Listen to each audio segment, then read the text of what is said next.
Sur la côte tunisienne, le sable ne s'envole pas. La houle et les vagues l'emportent.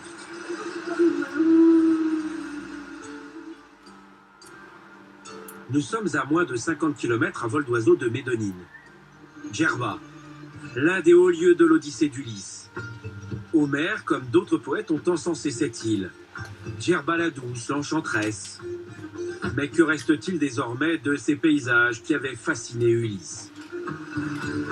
La mer a grignoté la plupart des plages.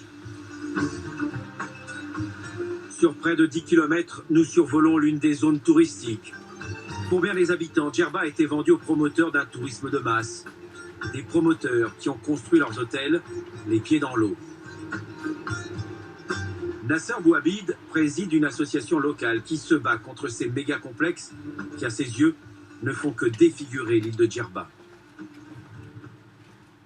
Ceux ou celles qui sont désireuses de connaître l'état des lieux qui caractérisait la côte nord-est de l'île, ils n'ont qu'à venir ici, dans cette partie ou dans cette zone qu'on appelle communément la zone Ras El Mal, pour vraiment connaître de visu comment était Djerba il y a 40 ans ou même plus. C'est-à-dire que Djerba ressemblait à ce petit paradis. Tout à fait, tout à fait. Et sans exagérer, je vous assure que toute la côte nord-est, actuellement couverte par ces unités hôtelières, ces méga-unités, elle avait la même allure et le même aspect que celui que vous voyez actuellement. Regardez ces dunes bordières à la beauté indiscutable.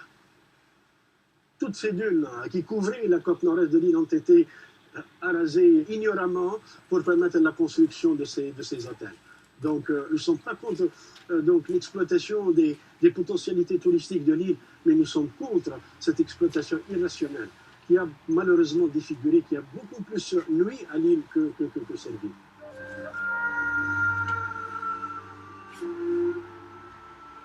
Je dois rappeler à ceux qui l'ignorent que l'île de Djerba avec les îles de Kerkena sont les deux îles les plus menacées en Tunisie du fait de réchauffement climatique. Avec donc l'élévation du niveau de l'eau, et donc il y a une érosion marine très accentuée, une salinisation de la nappe phréatique, il y a une submersion donc de la nappe littorale, et évidemment il y a chute de la production agricole, il y a donc abandon de la campagne et toutes les conséquences qui s'en suivent. Pour lui, l'île de Djerba, en s'abandonnant aux sirènes du tourisme bas de gamme, a vendu son âme au diable. Aujourd'hui, la nature, dit-il, reprend ses droits. L'île est l'une des plus basses du bassin méditerranéen, l'une des plus sensibles à la montée des eaux. C'est dans la zone d'Aguirre, où sont installés la plupart des complexes hôteliers, que les menaces climatiques sont les plus fortes. Deux scénarios sont déjà envisagés. Une montée des eaux de 25 cm avant 2030 et de 50 cm en 2050.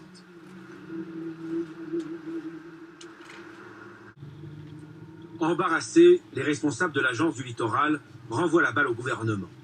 Ce jour-là, nous accompagnons le ministre du Tourisme. Depuis sa nomination, Mehdi Ouass parcourt le pays. Il n'a pas de baguette magique. Nous sommes à Hammamet. Comme Djerba, la ville est dédiée au tourisme de masse. Comme Djerba, le site est touché de plein fouet par l'érosion. En fait, la plage a disparu en véritablement 3 semaines. En 3 semaines? 3 semaines. C'est vraiment choquant, on va venir par là. La plage s'est en fait réduite d'un tiers. Difficile désormais pour les clients de trouver une place au soleil.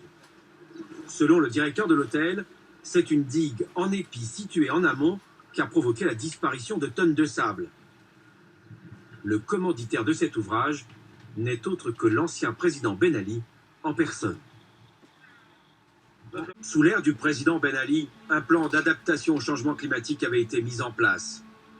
Mais il suffit de remonter la côte vers la capitale pour comprendre qu'il ne s'agissait que d'une coquille vide ou presque. Sur cette partie du littoral tunisien, il existe des dizaines de sites archéologiques d'une grande splendeur. Ils témoignent de la position primordiale que la colonie d'Afrique occupait au sein de l'Empire romain. Nous sommes ici à Carthage, l'un des rares sites puniques, construits en hauteur, à l'abri des vagues et de la montée des eaux. Patrimoine unique, Hammer Weslati est géomorphologue. Il nous emmène ici, à quelques kilomètres de Carthage. En construisant cette marina à Gamart, les promoteurs ont détruit une partie de l'héritage romain, déjà affecté par l'érosion. Voilà donc, là vous avez l'un des exemples de ces vestiges archéologiques nombreux qui sont attaqués par la mer sur la côte tunisienne. En dehors du changement climatique dont on parle aujourd'hui. Alors si avec le changement climatique, le niveau de la mer continue à augmenter, il va falloir s'attendre à une action encore plus forte et agressive de la mer et donc une accélération de l'érosion et des plages qu'on a vues et des vestiges archéologiques qui sont très nombreux sur cette côte tunisienne.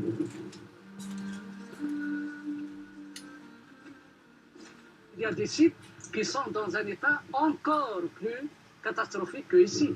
Ici, c'est relativement peu grave parce que les vestiges reposent sur du matériel dur, mais dans d'autres terrains, comme à Hergla Nord, par exemple, ou bien sur la berge sud du lac de Bézerte, les vestiges archéologiques reposent sur un matériau très meuble, très tendre, et l'érosion est en train d'avancer à une vitesse incroyable. Érosion, montée des eaux, glissement de terrain, les menaces sont nombreuses. Pour mieux visualiser les risques à court terme, un lieu s'impose, la Goulette.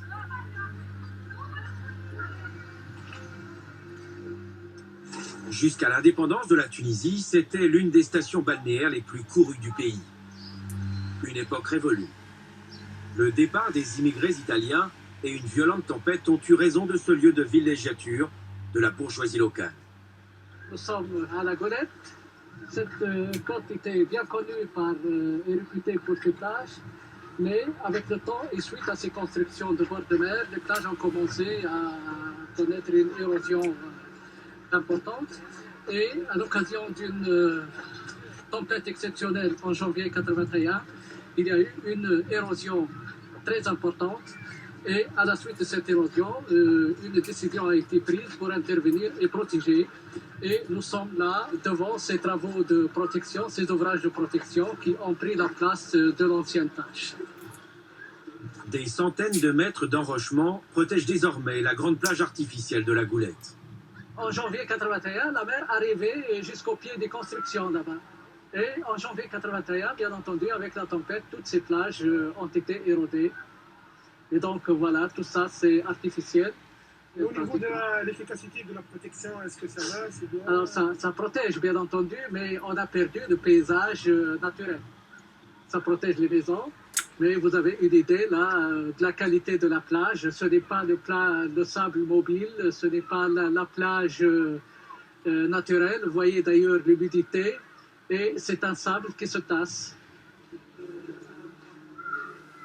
Là, les constructions à arcades, c'est des constructions qui datent de l'époque coloniale. Et en fait, on a fini par abandonner. Et parfois, on a condamné les fenêtres et les portes qui donnaient sur la mer. On tourne le dos au paysage qu'à un moment donné, et on était venu chercher.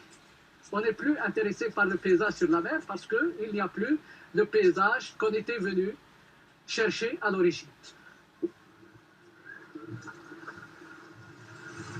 État des lieux d'une situation qui risque de se répéter ailleurs.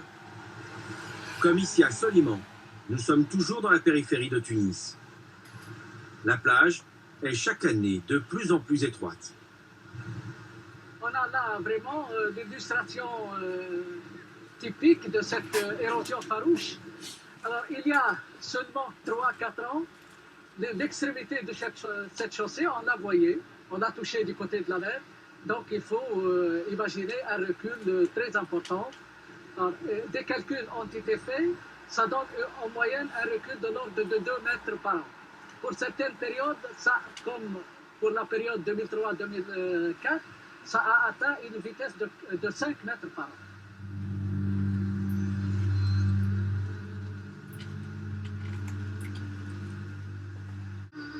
La vie les pieds dans l'eau, et à n'importe quel prix.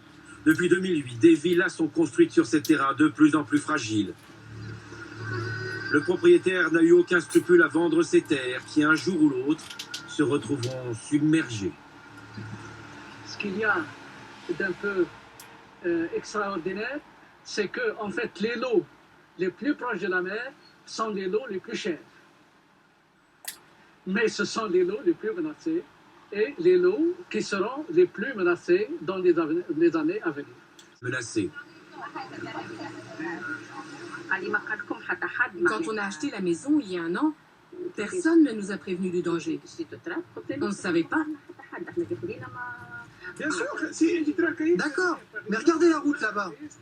Ça fait un an que vous habitez ici et vous n'avez rien remarqué. Vous n'avez pas vu que la route s'écroulait? Non, excusez-moi, mais personne ne nous a rien dit. Et pourtant, il existe une campagne de sensibilisation. L'eau et le sable qui grignotent le territoire sont des enjeux qui conditionnent l'avenir de leur pays. Après la révolution du 14 janvier 2011, une nouvelle ère commence dans ce pays d'Afrique du Nord, avec un invité de taille, le climat.